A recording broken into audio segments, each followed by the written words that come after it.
I shouldn't have been surprised that she turned and ran after that. I was more surprised to find myself following her. Her legs weren't quite as long as mine, but she was quite fast anyway, and much better at dodging around the other people hanging out on the sidewalks, like they didn't have anything better to do. I nearly knocked a couple kids down, which slowed me enough that she managed to get up the steps and into the library, which I doubt I'd have even noticed otherwise. I forced myself to calm down as much as possible, not wanting to get thrown out before I reached my prey, while my heart did its best not to explode in my chest. The library was, as usual, not particularly busy, which made it easier to hear where the girl was, even though she was doing her best to be quiet. It also made it harder to pursue with any kind of speed, since I knew if I wasn't careful I'd just bring the librarians down on me, thus prematurely ending the hunt. I tiptoed through non-fiction, listening to her footsteps a few shelves over. Turning slightly, I could see her, or at least a strip of her chest, against which she was clutching that book, through the empty spaces between tops of books and bottoms of shelves. She was breathing hard, finally giving me reason to believe I wasn't horribly out of shape for feeling a little tired. She was walking the opposite direction as me, and a little faster. If it came down to it, I could probably have caught her if I'd turned around, met her when she hit the aisle.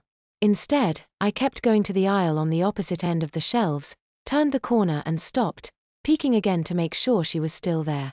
Sure enough, she was, and now just right on the other side of the shelves I was looking through.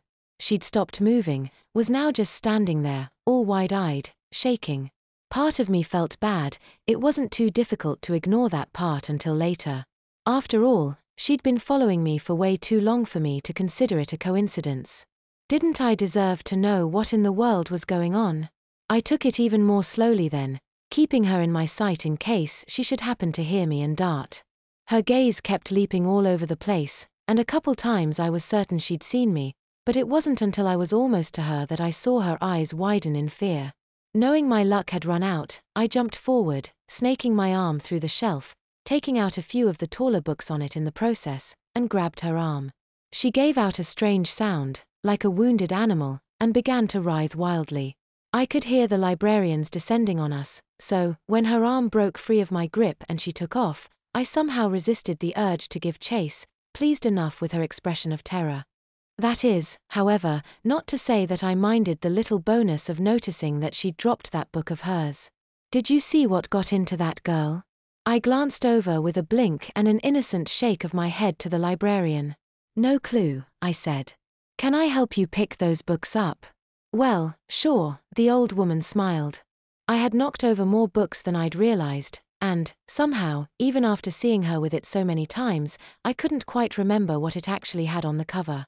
Just some random thing, against what I thought might have been a blue background. There were a couple that looked familiar, so I left them until last so I could decide between them. Finally, the title of one caught my eye. Oh, this is just what I was looking for. I chirped, a little too loudly, earning myself a disapproving glare. That's kind of an odd spelling, she said, though, once we were at the circulation desk. It's how my name is spelled, actually, I told her. Oh, how interesting. And, amazingly enough, she actually did sound interested. It's just a weird coincidence, I said, mostly to myself. It would be a neat little curiosity, perhaps, if the person who had been reading it last hadn't been stalking me. I managed to make it out of the library, just barely, before cracking open the book. I was tempted to flip through, hoping for some pictures, but decided instead to start with the first page, not sure what I was expecting to find. Certainly not what I actually found, anyway, that's for sure. Or, Frickelstein, the girl grumbled under her breath, reaching down with one hand to inspect the rip up the leg of her shorts. It wasn't that the girl particularly minded showing off her legs, they were, undoubtedly, the best part of her otherwise large and gangly body, but she'd just bought the shorts 3 days ago. I stared at the words for a few minutes, unblinking. I tried to tell myself it was all a coincidence again, but the words dried up in my throat. What was going on? I tried to read on, but my head was already swimming, and the words began to blur and dance until I felt dizzy enough to fall over. I decided to put it off until I got home, and could devote more time and energy to it. So, I closed Sky's the Limit, and started the slow walk home, alone with my increasingly confused thoughts.